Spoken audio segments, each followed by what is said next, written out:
Gas सिलेंडरच्या तुटवड्याचा आज पहिला बळी गेला.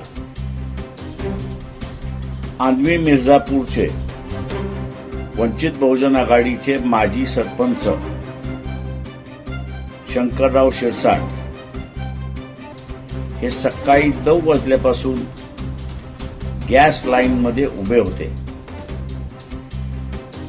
दुपारी 1-1:30च्या दरम्यान त्यांना चक्कर आली आणि त्याचमध्ये त्यांचं निधन झालं.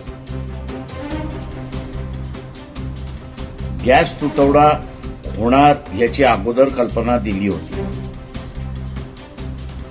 शासनाने नियोजन व्यवस्थित केलं असतं तर कदाचित माजी सरपंच शंकरराव शिरसाट यांचा जीव वाचला असता. केंद्र सरकार, राज्य सरकार या दोघांचा मी असणारा धिक्कार करतो आणि यापुढेही गॅस सिलेंडरसाठी माणसं दगावणार नाहीत याची दक्षता त्यांनी घ्यावी.